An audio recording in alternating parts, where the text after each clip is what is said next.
my dad bought me the Marshall Mathers LP when I was like 10 years old, and that changed my life. I thought it was so cool that there was like this, you know, I mean, I didn't know how old he was, but I assumed that he was younger at the time. You know, this person sort of, you know, going against the grain a little bit, and I really appreciated that, even though now I listen back to the album and I can't believe that they bought me that when I was 10 years old. My parents always bought me a lot of albums, though. The Cranberries, the No Doubt albums, you know, all that stuff. They took me to see Blink-182 when I was 9 for my birthday. And, yeah, I kind of always listened to a bunch of different stuff, different genres and stuff like that. And, you know, I played the flute for 10 years. So all through school I studied music like that. And, yeah, I guess it was always something I was kind of into. It was the explicit one. They didn't mean to get the explicit one, but they did. That part was accidental, so at least they tried, but yeah, it was explicit. I really look up to Karen O a lot. I always looked up to Kurt Cobain, even though he's obviously a male. I thought he was amazing. And I was young too, you know, when that whole thing was going on and stuff. Who else? I really like Elton John. Obviously, he's amazing. And the Cataracts, you know, who do all my production and stuff. I was a fan of theirs before I started making music with them. And I thought they were really refreshing and down to earth, and, you know, they were like the boys over, like, go next door and just eat some burritos. And they happened to have, like, music on the radio. And I thought that was really cool. Well, G6 getting as big as it did definitely, you know, did a lot for me, I guess. Being that it was like triple platinum or something, I think, you know.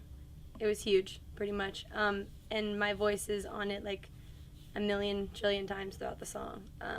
That was amazing for me. You know, it was cool because it put me in this place where everybody heard me, but they didn't really know who I was. So it gave me a lot of opportunity without, I guess, sort of it being like an unrealistic amount of attention. You know what I mean?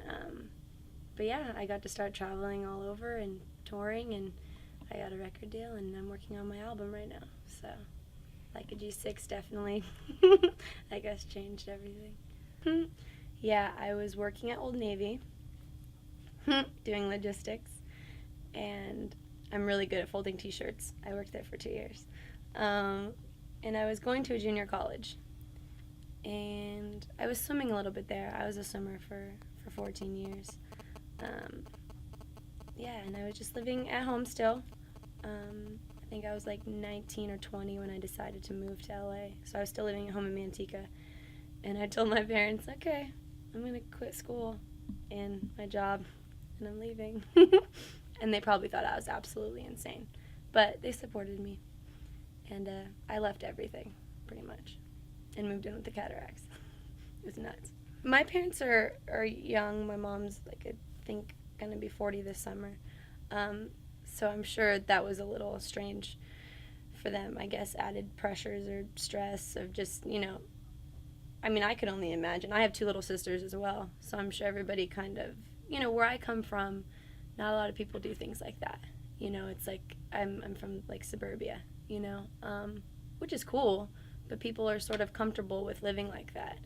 And everybody was like, oh, like, Dev's gonna go try to work on music. Oh, okay, you know. And then G6 popped off.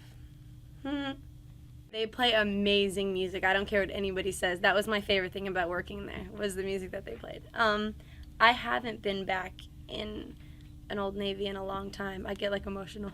I'm so whack. Yeah, I can't walk in there. It makes me sad.